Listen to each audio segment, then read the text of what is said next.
Welcome back to part 2 of our Tamiya FXXK build. So, picking up where we left off last time, we are detail painting what I'm assuming are coil packs on top of the engine cam cover. So, brush painting these in Tamiya X18 enamels, and the beauty of this is, over a lacquer paint, if we get any excess paint on, it'll just wipe right off with no detrimental effects to the paint underneath at all. It's the beauty of using opposing paints. Whether that be acrylic or enamel over lacquer, they will just wipe off. The exhausts, obviously, they're still using the wrong ones here, but we are weathering them, and I'm going to do exactly the same to the correct ones. So I've got a very old brown black enamel wash I did, my God, it must be 6-7 years ago. I'm using one of my little mascara brushes that I use for my makeup, yes. I'm just putting a wash on strategic places. We'll let that dry, wipe it off, and that's our exhausts all weathered then. So it's literally a case of let it dry, get a cotton bud, and just remove any excess wash from where we don't want it, and add a nice staining feature to the exhaust. And these look really good. Even though these are the wrong ones, we'll do exactly the same to the correct ones. Adding the same wash to the engine bay as well. It's just a nice coloured wash, this. We don't want to make the engine dirty, per se, but we do want to add some depth to the metallics. This is the ideal way of doing it. It's heavily thinned, so there's very little to wipe off once we're done, and the capillary reaction is very good on it as well, so it just carries itself around all the recesses. Like I say, I want a weathered engine. I don't want it to look absolutely like it's got an oil leak, although probably at some point in its life this Ferrari will spring an oil leak.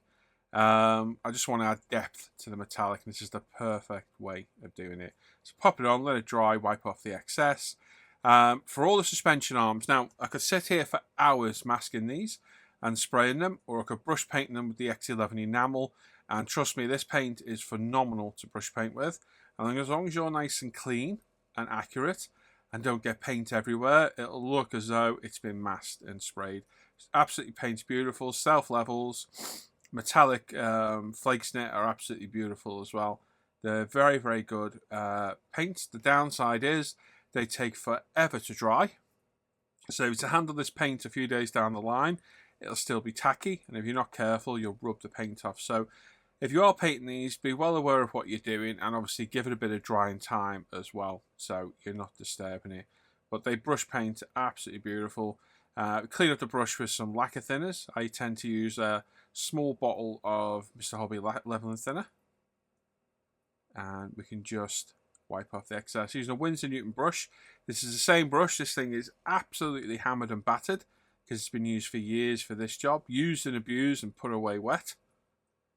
But like I say, these enamels from Tamiya, they're a bit tricky to get in the UK. I had to get these from Poland, from Super Hobby. But trust me, if you're after a good brush paint, as long as it's not something you're going to need to handle, these things are absolutely fantastic. If I was going to use acrylic, I'd go for a Vallejo Model Air silver instead. So we've got a few of these arms to do on the body, so we're going to go around and paint them all. It takes a little bit of time, bit of a steady hand. I've got my optivisor on as well, so I can see where I'm doing a bit clearer, and just look at where you're painting to the connection points, because some of it won't be bare metal. So there we go, back onto the P now, and we've got all the discs to assemble. We've got the brake pads, believe it or not. These are brake pads that we're folding over here to pop in place of the calipers too. Calipers are resin, so they need painting up separately. We've got the centre of the discs at the top already mounted for paint, and we've got the photo edge for the discs themselves already mounted on our reverse Tamiya tape. Like I say, I'm just bending these brake pads, sorry. And these will sit inside the disc later on. So we're going to paint these up in probably that rubber black colour we used on the drive shafts earlier, just to add a bit of tonal variation. So it should look pretty good once it's done. These cheap Expo bending pliers, smooth jaw pliers, absolutely fantastic for photo edge. You can get those on eBay. And like I say, using reverse Tamiya tape, taped to a tongue depressor, it's ideal kind of stand to hold all the parts while we prime them as well. So there we go, there's those. We've got some suspension components to clean up as well. These are all the hubs. So cleaned up all the sprue points on the seams that are on there as well.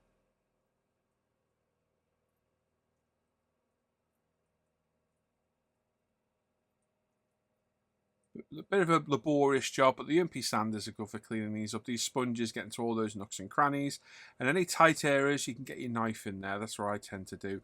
We've got the engine support, I'm going to call it now, which is this giant cradle at the back. This is glued on completely separate. So we'll just clean up these parts as well. So this is going to be a recurring theme throughout the build, so we're not going to show a whole lot of the cleanup going forward because there's going to be loads of parts to clean up. They're all going to be exactly the same. It's going to be a sprue point and a seam line, and we're going to use a combination of UMP thinny sticks and sponges along the way. There we go, in the booth. These are the correct exhausts now that we are now priming in black. So yes, figured out my mistake. Dull. We've got the hubs, which again being primed in Mercersa 1500 black. So a couple of light coats of that on there. Get all those nooks and crannies and angles. And then we've got our resin disc centers as well. So these are being primed in black. So just be careful of the resin part. It's very easy to flood them. It's a different kind of material to paint resin. So just do nice light coats. Don't flood it because it will kind of pool up or fisheye and separate. Just do nice light coats. Luckily with Mr. Surfacer and other similar lacquers like Pro Scale and that, they do dry super fast. My cave is always warm. My cave is always 22 to 26C. So everything does dry nice and quick in here. By the time you've done a few parts, you can go back and do the others. Now the brake calipers we're going to do in black. So we're going to prime these in black. Lots of little nooks and crannies to do on these. I've left these on the support because it was the easiest way to do them. We'll just cut those off later on and touch up if needed with a brush. So just make sure you're getting all those angles all around the tops. I did have to use a cocktail stick just to get a few wisps of resin kind of flash out from in between. Rather than that, all the resin parts are actually quite clean on this. And then the photo etch we're going to prime in Pro Scale Photo Etch Primer. So our HPC iWater, 18 PSI with some of the photo etch etch primer in there. A couple of coats of this on the photo etch. Getting all the angles side on as well. And getting those brake pads as well. Like I say, a couple of coats of this will give us the perfect primer base for our colour later on. Photo Etch Primer is specially formulated not to infill all the detail. You get to spray beautiful and it dries nearly instantly. Rear diffuser / engine cover, or engine holder, sorry. We're painting in Mercersa 1500 black again. Thankfully no carbon on this. It's just a matte black piece on the real car because that would be a bit of a pig of a piece to carbon. Now we did get replacement photo etch veins in the kit, but looking at the kit parts, they look perfectly fine to me. So rather than mucking around for hours on end for something that you'll barely see, I opted to leave them be. Brake discs have dried now. The photo etch primer has dried beautifully, and I put a couple of coats down of our carbon ceramic paint. This will mimic the carbon ceramic finish of the carbon brakes. So again, just a couple of light coats, building up nice and slow. We'll end up with some great looking discs.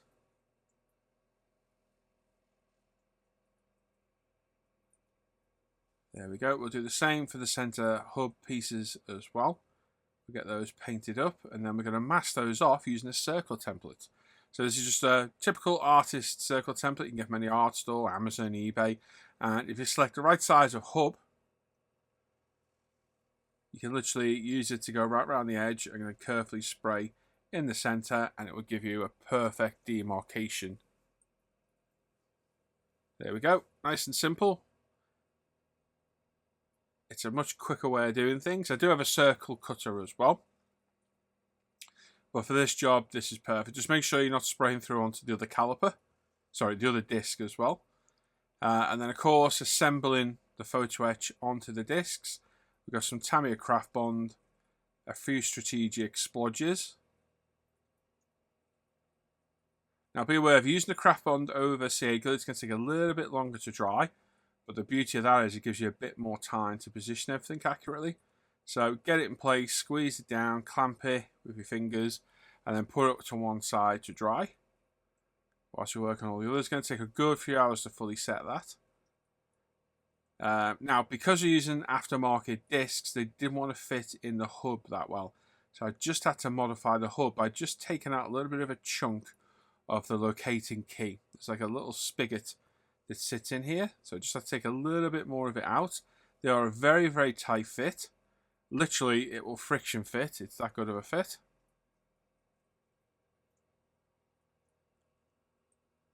And there we go. We can get some CA glue on there as well to hold it, and then just pop it to one side to dry. So these discs look really good when they're done. Just clean up any craft bond off the disc. Yeah, these look really good. So we've got some decals on the calipers now.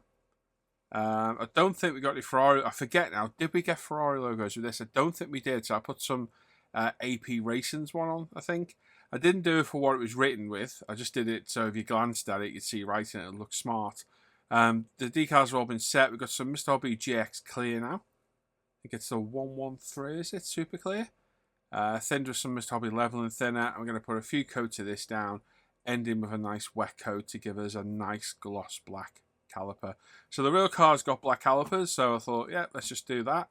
Make life easier. And like I say, the very last coat we're putting on nice and wet.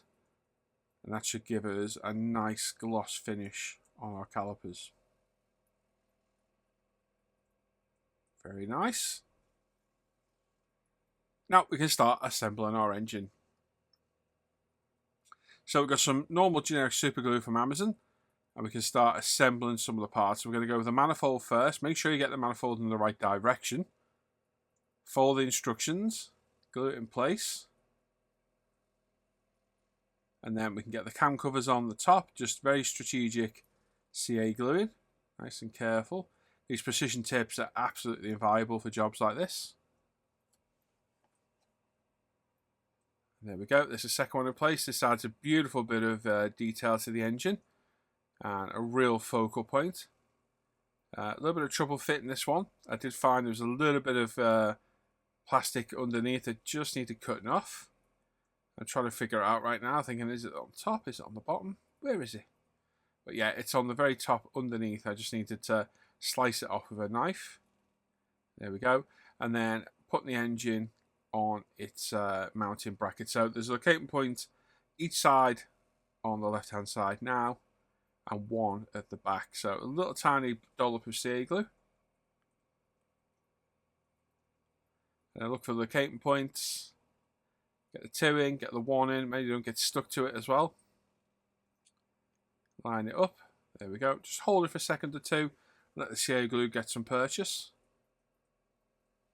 And then we can get our exhaust. And these are the correct parts now. 2 different types of exhaust in this. I think one is for the standard Ferrari. And one is for this. Slightly different, but they give you both part sprues. Which I didn't read properly. And as you saw, cleaned up, primed, painted and weathered the wrong bloody exhaust. So I've done these exactly the same way, and I think they add some real nice interest to what can be not a bland interior but quite a monotone metallic colour. I think while this might not be realistic, I don't really care. It's my model. I'm just doing something to add a bit of visual interest to it. Fit of the kit is really good so far. Even with the aftermarket parts, everything's going in place where it should. So really good. Loving those exhausts. They add a nice bit of interest to the engine.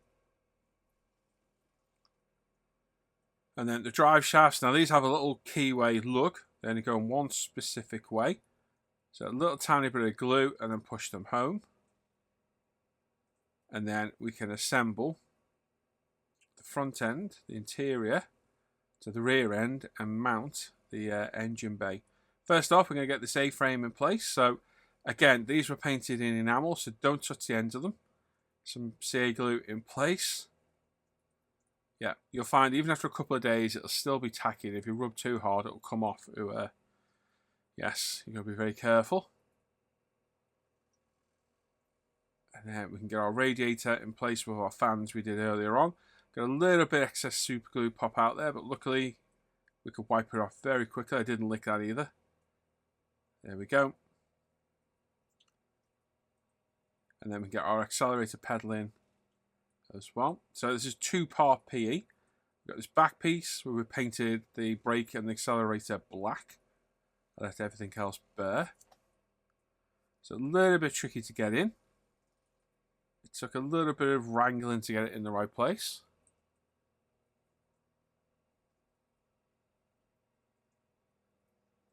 And then this piece, which has got the black footrest in place, we're just going to bend it right, and then we can pop that in place as well. A little bit of CA glue. And then we've got each of the individual pedals to go in place just in silver. And it looks the part. So just very carefully. Now, a word of warning, if you are using normal super glue and you're using storage boxes like I do, don't put these parts back in there and shut the lid. Otherwise you'll find it fogs and get CA glue fog on everything. I've been there and done this and ended up with a car body that was completely misted white all over. So if you're gluing anything with any generic super glue that isn't anti-fogging like the Bob Smith Super Gold, leave these parts out to off gas at their own time, usually overnight for me before putting them in any boxes and sealing the boxes. There we go, there's the metallic pedals going on top of the brake and the accelerator. So a little dab of CA glue, don't know what I'm pointing at, but something's over there apparently. There we go, and then we can get this rear section in as well. So like I was saying when I first looked through this kit alone without any aftermarket is quite a complex kit. So to add this level of detail to it, yeah, it's taken it kind of to the next level to a degree. So we've got the front piece in, and then we've got this little suspension component to go in. So locating point at the top, locating point at the bottom, little dab of CA glue, pop it through the hole, get it into the bottom locating point, and then get it into the top. Fits really well, absolutely perfect, typical Tamiya.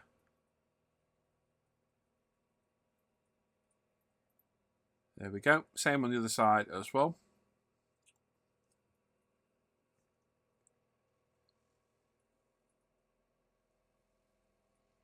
There we are. Looking good. You can see the carbon interior there as well. That's looking really nice.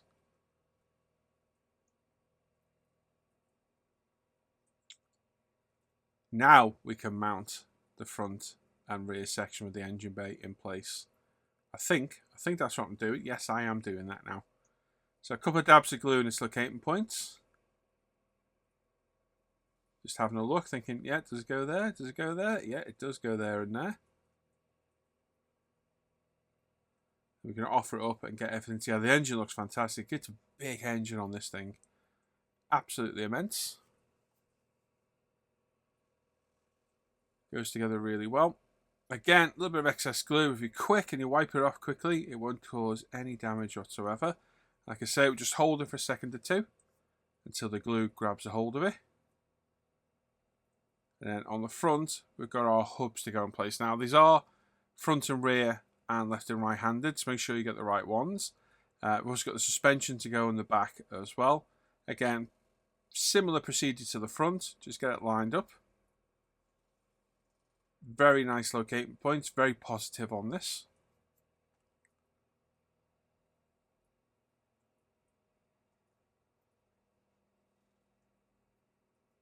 There we go.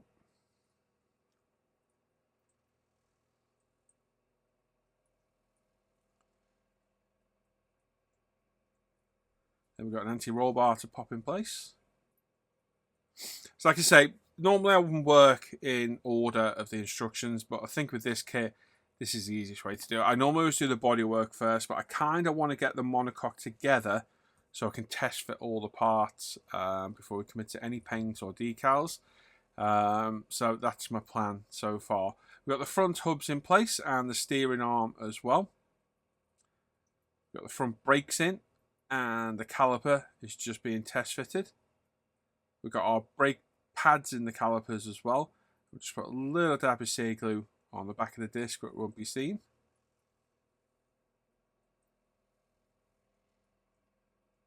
And then pop it in and make sure it's orientated at the right angle. Look at real pictures of the real car and look which way the calipers are orientated, because they don't always sit straight. Same on the back. Make sure you get the correct hubs and discs. Look at the way they're assembled. Look at the way all the connection points are. Very positive on the back again. It's got a top, bottom and middle connection.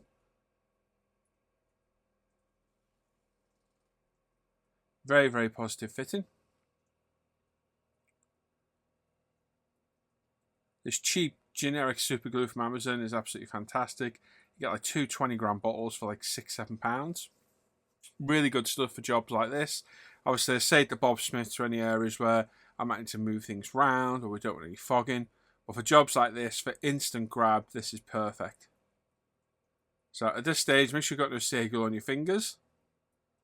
And then the same, exactly as before, we get the caliper in place. Get it lined up how it should be.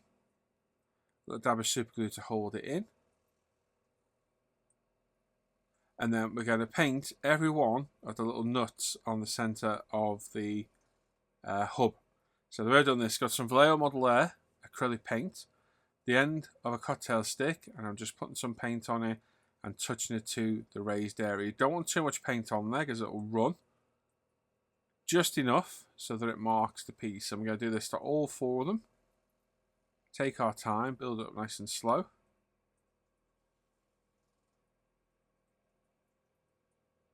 We've also got the polycap hubs are in there as well, as required by the kit. Then we can get our rear diffuser. And that's getting glued underneath our engine bay as well.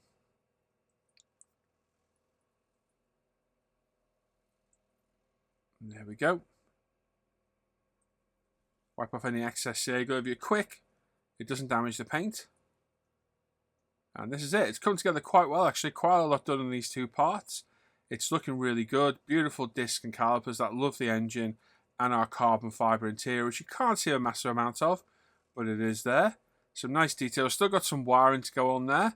But we'll be back for part 3 very, very soon. So thanks for watching today. Don't forget you get early access on all these videos by becoming a patron, and there's other perks. And a huge thanks to all my patrons whose names are going to flash up at the end of this video.